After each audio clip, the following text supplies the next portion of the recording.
ದೀರ್ಘ ಸೌಮಾಂಗಲ್ಯಕ್ಕೆ ಮಾಡುವ ವಟಸಾವಿತ್ರಿ ವ್ರತಕಥೆಯನ್ನು ಕೇಳೋಣ ಬನ್ನಿ. ಮೃತನಾದ ತನ್ನ ಪತಿ ಸತ್ಯವಾನನ ಪ್ರಾಣವನ್ನು ಯಮರಾಜನಿಂದ ಮರಳಿ ತಂದ ದಿನದ ಸ್ಮರಣಾರ್ಥವಾಗಿ ತಮ್ಮ ದೀರ್ಘ ಸೌಮಾಂಗಲ್ಯಕ್ಕಾಗಿ ತಮ್ಮ ಪತಿಯ ಆಯುರಾರೋಗ್ಯಕ್ಕಾಗಿ ಮಾಡುವ ವ್ರತವೇ ವಟಸಾವಿತ್ರಿ ವ್ರತ.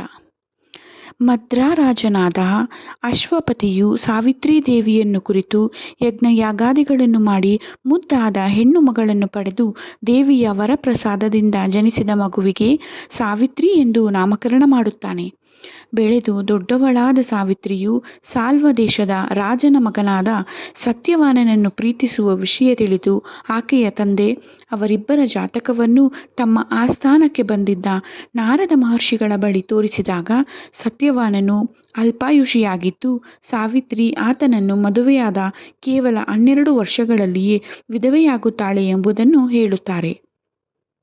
ಈ ವಿಷಯವನ್ನು ತನ್ನ ಮಗಳಿಗೆ ತಿಳಿಸಿದ ಆಕೆಯ ತಂದೆ ಬೇರೊಂದು ವರನನ್ನು ಆಯ್ಕೆ ಮಾಡಿಕೊಳ್ಳಲು ಸೂಚಿಸಿದರೂ ಸಾವಿತ್ರಿ ಮಾತ್ರ ತನ್ನ ತಂದೆಯ ಮಾತನ್ನು ನಿರಾಕರಿಸಿ ಸತ್ಯವಾನನನ್ನೇ ವಿವಾಹವಾಗುತ್ತಾಳೆ. ಅವರಿಬ್ಬರ ಅನ್ಯೋನ್ಯವಾದ ಸುಖ ದಾಂಪತ್ಯದಲ್ಲಿ 12 ವರ್ಷಗಳು ಕಳೆದದ್ದೇ ಗೊತ್ತಾಗದೆ ಅದೊಂದು ದಿನ ಸತ್ಯವಾನ ದೇಹಾಂತ್ಯವಾಗುತ್ತದೆ. ಆತನ ಪ್ರಾಣವನ್ನು ತೆಗೆದುಕೊಂಡು ಹೋಗಲು ಬಂದ ಯಮರಾಜನನ್ನೇ ಹಿಂಬಾಲಿಸಿಕೊಂಡೇ ಹೋಗುತ್ತಾಳೆ.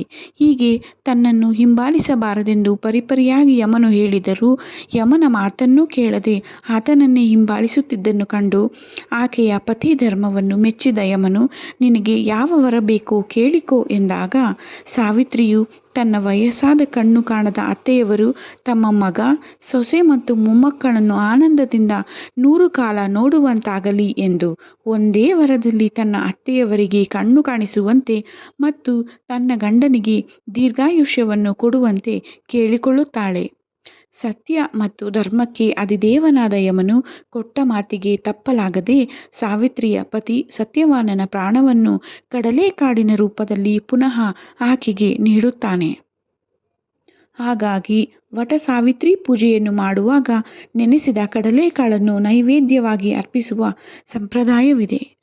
ಸಾವಿತ್ರಿಯು ತನ್ನ ಪತಿ ಸತ್ಯವಾನನ ಆಯುಷ್ಯವನ್ನು ವೃದ್ಧಿ ಮಾಡಿದ ಈ ವೈಶಾಖ ಮಾಸ ಕೃಷ್ಣ ಪಕ್ಷದ ಅಮಾವಾಸ್ಯೆಯ ದಿನ ಮಹಿಳೆಯರು ತಮ್ಮ ಗಂಡನ ದೀರ್ಘಾಯುಷ್ಯ ಕೋರಿ ಉಪವಾಸದಿಂದ ಶಕ್ತಿ ಭಾವಗಳಿಂದ ಮನೆಯಲ್ಲಿ ಪೂಜೆ ಮಾಡುವುದರ ಜೊತೆಗೆ ಆಲದ ಮರವನ್ನೂ ಸಹ ಪೂಜಿಸುತ್ತಾರೆ.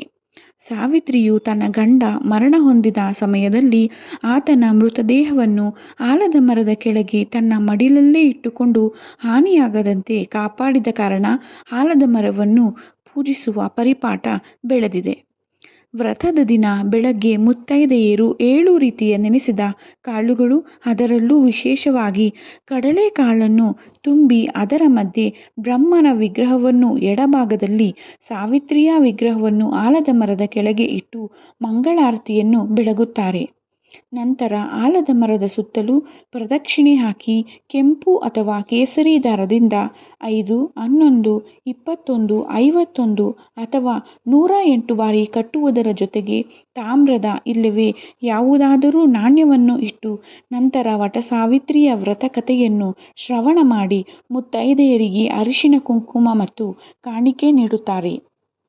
ಈ ವಟಸಾವಿತ್ರಿ ವ್ರತವನ್ನು ಕೇಳಿದ ನಿಮಗೆಲ್ಲರಿಗೂ ದೀರ್ಘ ಸೌಮಾಂಗಲ್ಯವನ್ನು ನೀಡಲಿ ಆ ಯಮರಾಜನು ಎಂದು ಕೇಳಿಕೊಳ್ಳುತ್ತಾ ಈ ವಿಡಿಯೋವನ್ನು ಮುಗಿಸುತ್ತಿದ್ದೇನೆ. ಧನ್ಯವಾದಗಳು.